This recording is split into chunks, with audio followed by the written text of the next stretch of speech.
ఆవిడంటే ఏదో ఆవేశపడ్డారు. అంత పెద్ద లాయర్ అయ్యుండి మీరెందుకు సార్ తొందరపడ్డారు?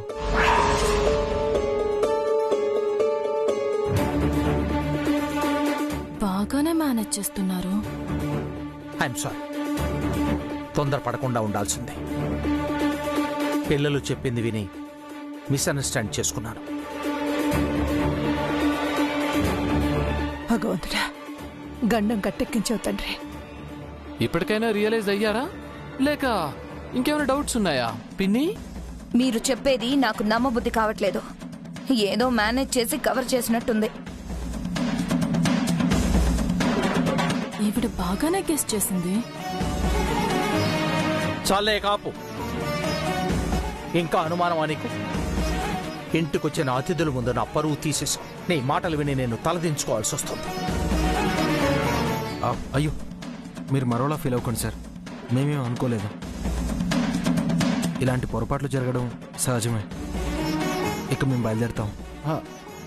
అభిరామ్, కాసేపు ఆగండి. పంతులు గారికి ఫోన్ చేశాను, వారు వస్తున్నారు. దేనికోసం సార్? వీళ్ల తొలి రాత్రి జరిపించాలి కదా, ముహూర్తం పెట్టడానికి పంతులు గారిని పిలిపిస్తున్నాను. ఆ కార్యం కూడా చూసుకుని వెళ్దురుగా.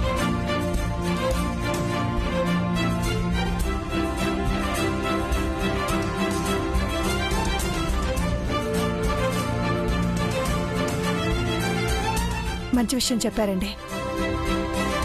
నేనే మీతో చెప్పాలనుకున్నాను. ఇప్పుడు అది అవసరమా ప్రసాద్? ఏది అవసరమో ఏది అవసరం కాదో నాకు బాగా తెలుసు. నువ్వు కామ్గా ఉండు.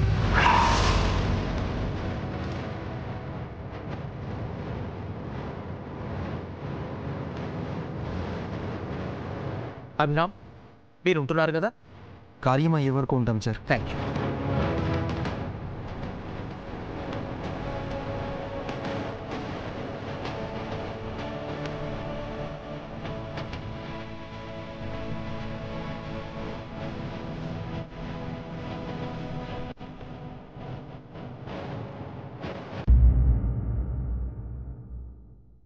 నీకు పిచ్చి పెట్టిందా లేకపోతే అనుమానపు పిశాచేమైనా పట్టిందా?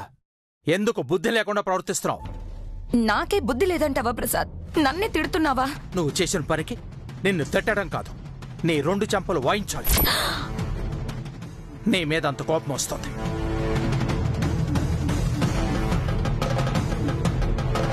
ఏ పరువు కోసం అయితే నేను పాకులాడతాను, అదే పరువుని అందరి ముందు తీసేశాం. హర్ష నాకు బుద్ధి లేదు అన్నాడు. ఆ అభిరామ్ లాయర్ అయ్యండి తొందరపడతారా అన్నాడు. తల దించుకొని సారీ చెప్పాల్సి వచ్చింది. అంతా నీ వల్లే.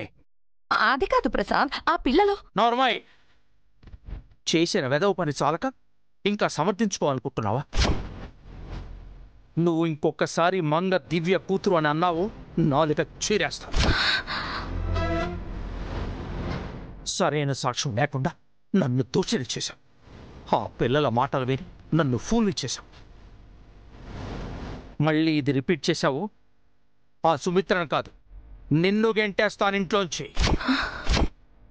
ఆ పనికి మాలిన సుమిత్ర చదువుకున్నానని నాకు అబద్ధం చెప్పిందని, మోసం చేసిందని, నన్ను పెళ్లి చేసుకుందని ఇప్పటికీ దాన్ని క్షమించలేదు. పని మనిషిలానే చూస్తున్నాను. నువ్వేదో తెలివైన దానివని నిన్ను పెళ్లి చేసుకుంటే నువ్వు దానికంటే దారుణంగా ప్రవర్తిస్తున్నావు. అందరూ కలిసి నాకు మనశ్శాంతి లేకుండా చేస్తున్నారు. హర్ష పిల్లతల్లిని పెళ్లి చేసుకుంటే నీ పరువు ఇంకా పోతుంది కదా ప్రసాద్. నీ గౌరవం నిలబెట్టడానికే కదా నేను ఇదంతా చేస్తున్నాను. నువ్వేం చేసినా సరే అందుకు సరైన సాక్ష్యం, ఆధారాలు ఉండాలి. గుడ్డిగా వెళితే ఇలాగే తలదించుకొని చివాట్లు తిని రావాల్సి వస్తుంది.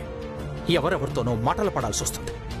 ఇప్పుడు ఏదో జరిగిపోయింది ప్రసాద్, ఇకపై ఇలా జరగకుండా చూసుకుంటాను. సరైన ఆధారాలు చూపించి తర్వాత మాట్లాడతాను. అప్పుడు ఏమంటావో అను. ఇప్పుడు అప్పుడు నీకు ఒకటే చెప్తున్నాను, నీ తెలివి తక్కువ పనులతో నా పరువు తీయవు. అలా తీసేట్టయితే నా ఇంట్లో ఉండకు. నాకు పరువే ముఖ్యం. అంటే నేను ముఖ్యం కాదా ప్రసాద్? అందుకే నీకు ఆఖరి ఛాన్స్ ఇచ్చాను. ఒళ్ళు దగ్గర పెట్టుకుని ప్రవర్తించు. అందరిలో నన్ను అవమానాల పాలు చేయి. అలా చేశావంటే నిర్దాక్షిణ్యంగా తన్ని తరిమేస్తాను.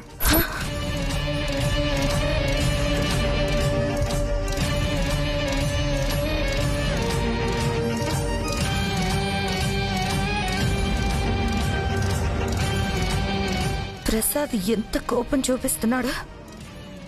నన్నే తన్ని తరిమేస్తానంటున్నాడంటే అంతా దివ్య వల్లే. ఓసై దివ్య, నువ్వు తొక్కింది పాము తోకనే. నిన్ను అంత ఈజీగా వదిలిపెట్టను.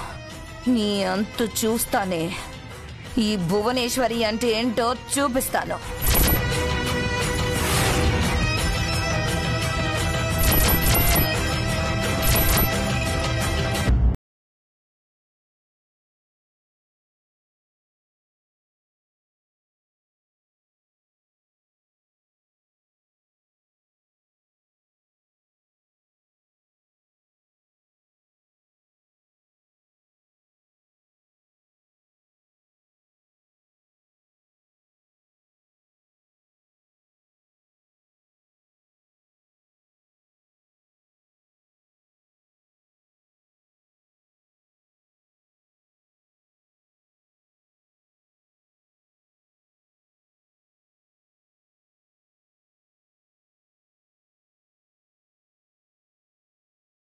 చేసుకున్నారు కదా, ఆ శుభకార్యం కూడా జరగాలి కదా. అవునమ్మా, కాదనకండి. అది కాదత్తయ్య, ఇప్పుడు మేము మీ గదిలోనే ఉంటున్నాం కదా, మాకంటూ ఒక గది కూడా లేదు. పైన పోర్షన్ వేశాక కావాలంటే ఈ తంతు గురించి ఆలోచిద్దాం. అదేంటమ్మా, దాహం తీరాలంటే బావే తవ్వాలా? గది కోసం అని కార్యక్రమాన్ని వాయిదా వేస్తావా? కారణం గదేనా లేక వేరే ఏదైనా ఉందా అమ్మా? కావాలంటే నేను బయట పడుకుంటానమ్మా. కార్యాన్ని వాయిదా వేయద్దు, కాదనకమ్మా.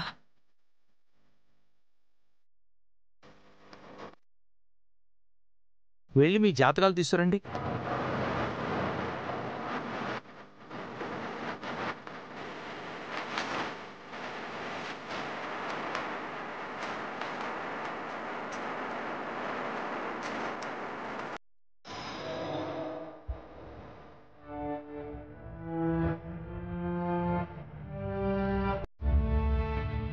ఇప్పుడు పంతులు గారు జాతకాలు చూస్తే మీ చెల్లి బండారం బయటపడుతుందేమో, గండాల గురించి తెలిసిపోతుందేమో అండి. నువ్వు సైలెంట్గా ఉండు, అనవసరంగా నన్ను టెన్షన్ పెట్టుకో. అభిరామ్, ఏంటి? ఏం లేదు సార్. కార్యం ఇప్పుడు జరిపిస్తేనే మంచిది కదా. మీకేమైనా అభ్యంతరం ఉంటే ఇప్పుడే చెప్పండి. మాకేం అభ్యంతరం లేదండి.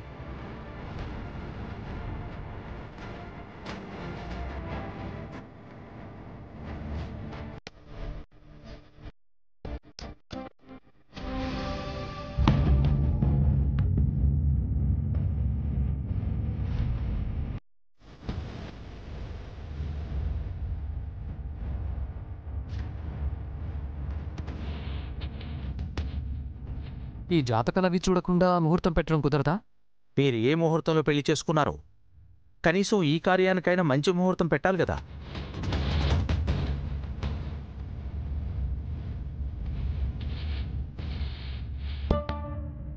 అయ్యా, అబ్బాయి జాతకం దివ్యంగా ఉంది. వంశోద్ధారకుడు పుట్టే శుభసూచనలు కనిపిస్తున్నాయి.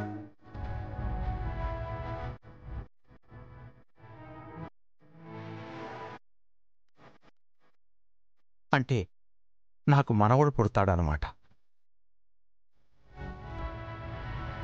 మంచిది పంతులు గారు, మా కోడలి జాతకం కూడా చూడండి.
ఏమైంది పంతులు గారు?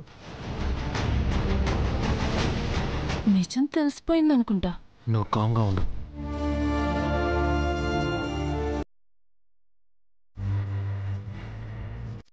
అమ్మాయి జాతకం చూసే వీరికి వివాహం చేశారా? ఆ ఛాన్స్ మాకెక్కడిచ్చారు పంతులు గారు? పంతులు గారు ఏమన్నా సమస్య? తన జాతకంలో ఏవైనా దోషాలున్నాయా పంతులు గారు?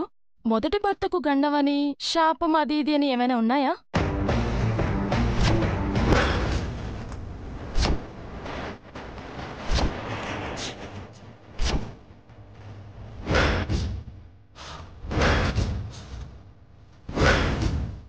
ఆపుతావు నువ్వు? శుభం అని ముహూర్తం పెడుతుంటే అపశకనాలు అశుభాలు పలుకుతున్నావు. మంచి మర్యాద తెలీదా? అలా కోపడక అభిరామ్. పంతులు గారు డౌట్ ఎక్స్ప్రెస్ చేసేసరికి తనకు అనిపించింది చెప్పింది. మీరు చెప్పండి పంతులు గారు, ఏంటి సమస్య? అమ్మాయి జాతకంలో భర్తకి అకాల మృత్యుగండం ఉన్నట్టుందమ్మా.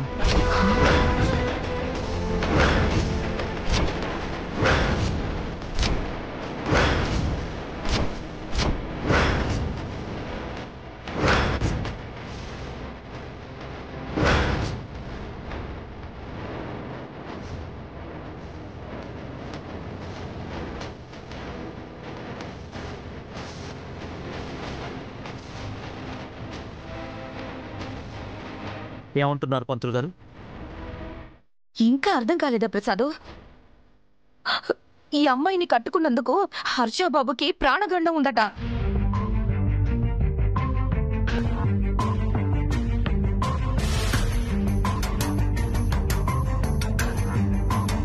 ఇవన్నీ మూఢనమ్మకాలు, నేను నమ్మనండి.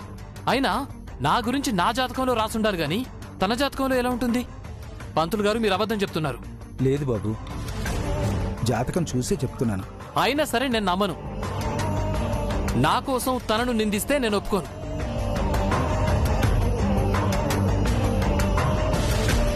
తన వల్లే నేను మళ్ళీ మా అమ్మకు దగ్గరయ్యాను, ఈ ఇంటికి తిరిగి వచ్చాను, ఈ ఇంట్లో కలిసి ఉంటున్నాను. హర్ష, ఇప్పుడు ఎవరేమన్నారని? పంతులు గారు ఏదో చెప్పారు, దానికి ఇంతలా కోపడుతున్నావు ఏమిటి? మీరు ఆవేశపడకండి బావగారు. ప్రతి సమస్యకి ఓ పరిష్కారం ఉంటుంది. పంతులు గారు, ఆ గండానికి ఏమైనా విముక్తుందా? గండం అంటే మరీ పెద్దదేం కాదు, పరిష్కారం ఉంది. దాని గురించి ఎక్కువ యోచన చేయకండి. వీరిరువురి బలాలు జాతకాల రీత్యా ఈరోజు రాత్రి 11:30 దివ్యమైన ముహూర్తం ఉంది. ఇది దాటిపోతే వీరి జాతకాల ప్రకారం మళ్ళీ 3 నెలల వరకు మంచి ముహూర్తం లేదు. పంతులు గారు అదే ఖాయం చేయండి. అలాగేనండి. ఇదిగో నిన్నే వెళ్ళి పంతులు గారికి దక్షిణ తాంబూలం తీసురా. అలాగేనండి.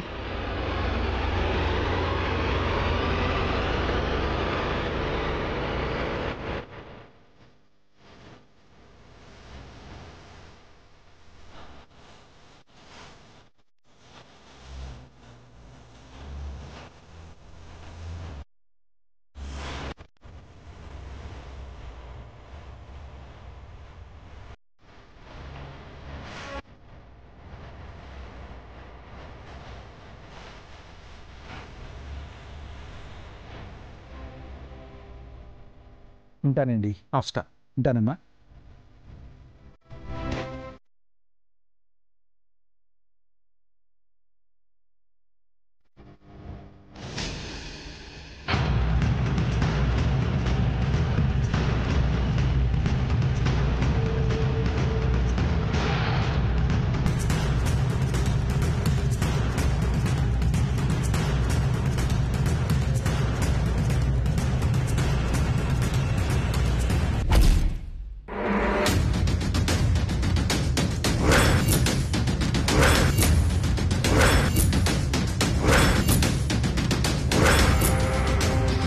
అత్తయ్యకి హర్ష గారికి శాపం గురించి ముందే చెప్పుండాల్సింది.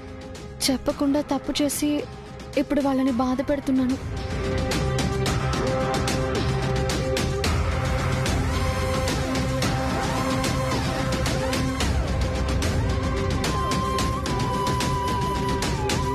బాధపడకమ్మా, ధైర్యంగా ఉండు. బాధపడకుండా ధైర్యంగా ఎలా ఉంటుందండి? నువ్వు ఆపుతావా? అయినా అందరి ముందు ఎందుకలా మాట్లాడావు? తప్పుగా నేనేం మాట్లాడాను? ఉన్న విషయమే కదా చెప్పాను. అయినా అన్నయ్య దగ్గర నిజమెందుకు దాచారు? వాళ్ళ దగ్గర కూడా దాస్తే ఎలా?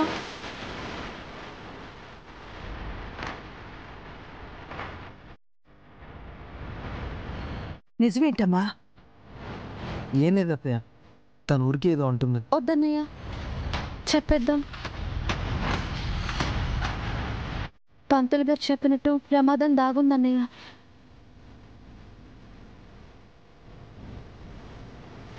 నా మాట వినమ్మా, ఆ విషయం గురించి ఎప్పుడు చెప్పాల్సిన అవసరం లేదు.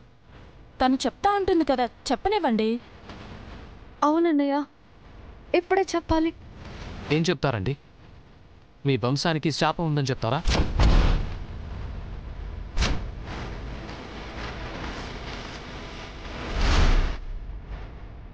ఆ శాపంతో 5 తరాల కోడళ్ళు చనిపోయారని చెప్తారా? అదే శాపం మీ అమ్మగారిని నాన్నగారిని బలి తీసుకుందని చెప్తారా?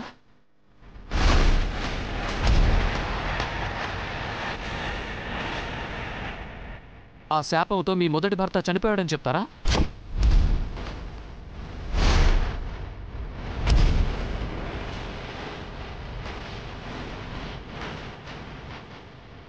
బావగారు, ఈ విషయాలన్నీ మీకు... మాకు అన్ని విషయాలు తెలుసు బాబు, మీరేం కంగారు పడకండి. అన్నీ తెలిసే నన్ను నన్ను పెళ్లి చేసుకున్నారా?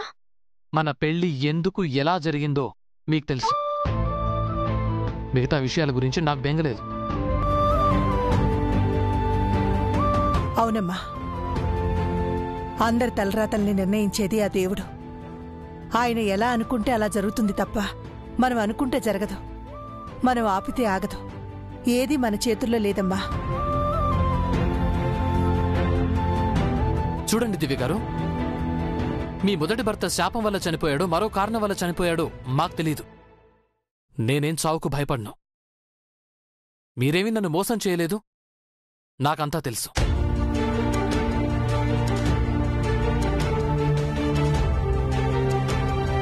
అత్తయ్య గారు, బావగారు, మమ్మల్ని అర్థం చేసుకున్నందుకు చాలా థ్యాంక్స్. ఇప్పటి వరకు ఓ గిల్టీ ఫీలింగ్తో ఉన్నాం, ఇప్పుడు ఆ ఫీలింగ్ పోయింది. అత్తయ్య, ఏవండి, నాకు నేనుగా మీకు ఈ విషయం చెప్పలేకపోయినందుకు దయచేసి నన్ను క్షమించండి. ఇక క్షమించడాలేవీ లేవమ్మా. ఈరోజు రాత్రికి ముహూర్తం ఏర్పాటు చేశారు కదా. అత్తయ్య గారు, పుట్టింటి తరపున ఏర్పాట్లు మేం చేస్తాం, అన్నీ మేమే తీసుకుని వస్తాం. శశి, పద.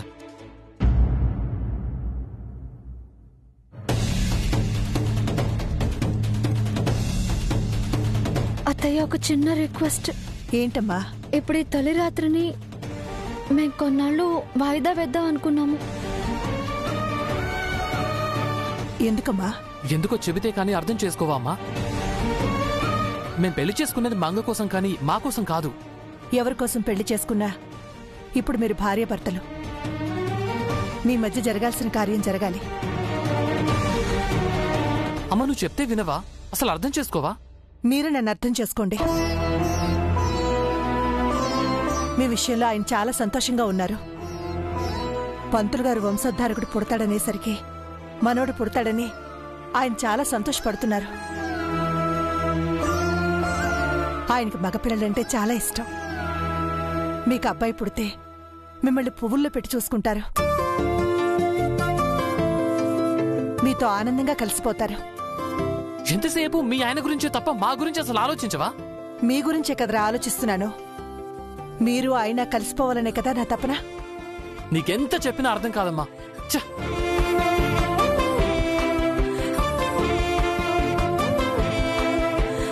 అమ్మా, నా బాధ నీకు అర్థమైందా? అయిందత్తయ్య, కానీ